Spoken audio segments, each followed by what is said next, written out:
Hi everybody, this is the review video for our fourth beginner swing class. I'm Ariel. I'm Marta. And we're just going to give you a quick run through of what we taught this week. We started by explaining the third and final of our three techniques, which was tension and compression this week. This is basically the counterpart to connection, which we talked about last week, right? Which was all about enclosed, the lead's hand on and arm on the follow's back. Tension and compression is about this other hand that's connected and what we do with it, usually in open.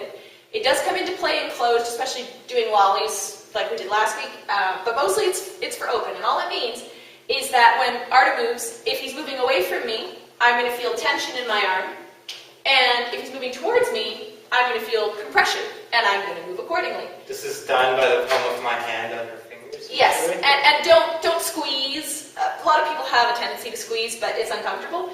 Our arms are still relaxed. If we let go, they fall, just like in the beginning. And it's the movement of the body that generates this tension or compression in the arm. Neither of us is going to let our elbows, if we do it this way, neither of us is going to let our elbows slide back past us, and this is where frame comes in, right? We don't choke up and use our bicep, but we're not going to let this happen either. We're using our back muscles. We're leading with our body, not our arms. Yeah. So we practiced that, and then we sort of explained the head fake, which is that there are actually 4 techniques, but we've taught it to you already, that all of these things, frame, pulse, connection, and tension and compression, are the building blocks of the ability to lead and follow. And that once you understand those 4 things, leads can lead any movement they want to, and follows can follow any movement that they want to. There's about 1,000 hours of practice in that, gray space in between those 2 things, but you have the tools now that you need, so please don't be afraid to practice and try it. If it doesn't work, that's okay. Just keep trying. Yeah. It's fun, right? There are no bad moves, only new moves. Then we moved on to our move that practices tension and compression, which is a variation of the lollies that we learned last week. Basically lollies in open. They look like this.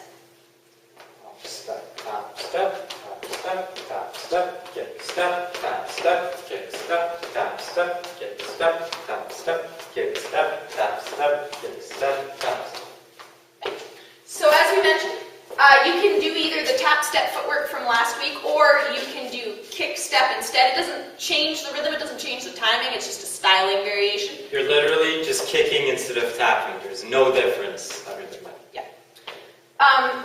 We walked through how we start from open position, just normally with one hand, and then to get that second hand, let's do it this way, the lead is just going to offer his hand, and the follow, when she sees it, is going to put her hand in his. We're going to do this in the basic before we start the lollies. You need to have his hand before you lead lollies, right? Then there's going to be that sort of circular rock step. Some kind of pushing with my left hand. With my fingers, I'm not pushing it with my whole arm. It's a tension and compression through my fingers it's doing that. Yeah. And then we lolly.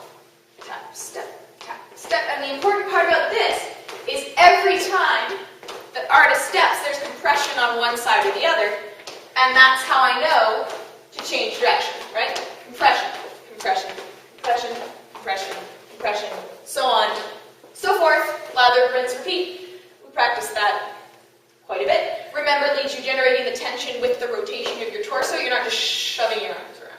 Yes, I'm not moving my arms at all. They're pretty much stationary.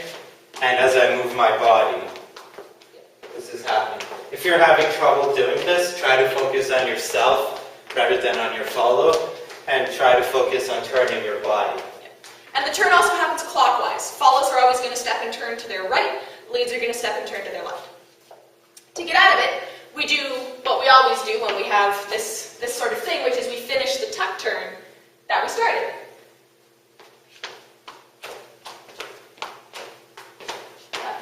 Turn. Just remember, first of all, that you're only going to be able to get out of it when this hand is compressed, right? This hand is normally joined. Don't try it on the opposite side, it won't work. And then once you're there, you switch for that high 5 tuck turn sort of position, and the follow steps up. Yes, I'm leading her with my right arm still. I'm not just dropping it up. Yeah. telling her to go down. But do remember to let go, otherwise it's not. When you want to change your hand is rock, step, kick.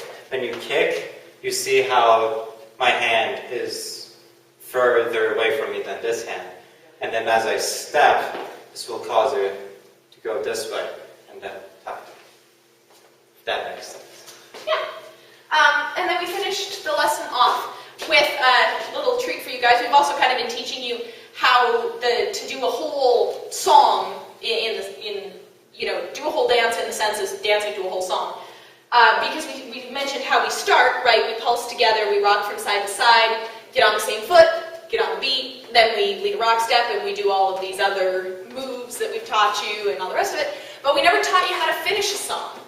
So, you could just stop, but that's kind of boring. So if you want to do something more fun, we taught you a dip, which is called the Sweetheart Lead, and it looks like this.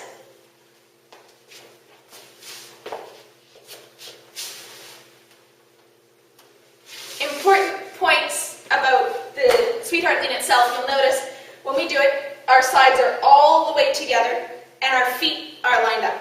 This is really important. It's also really important leads that you don't then either bend forward or bend backwards or bend your knees or do anything like that, because it will throw me off balance and I will end up on the floor.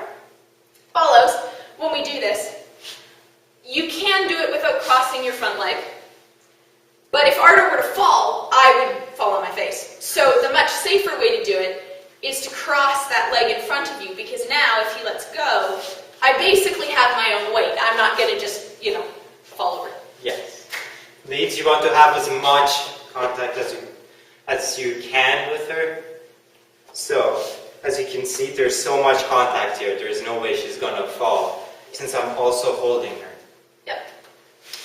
You also, before you lead it, want to check that this hand is secure, because I am going to prop myself up a little bit on it. Yes, she'll be pushing on it, so it's like a stabilizer kind of. And make sure that you're going straight to the side. I usually just do a mini slide instead of whoop. It's more stable. I'm coming back up slowly. Yep. To get into that, we're going to start from this same double-handed open position. And it's just pieces right? The circular rock step, and then the watch checky spin piece, step.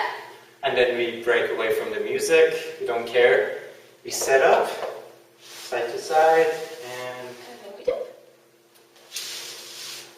And that's it. Awesome. Thank you guys very much for coming. We really enjoyed teaching you. You guys are great students. Thank you very much. Enjoy the guest teachers next week, and then we'll be back for beginner swing 2.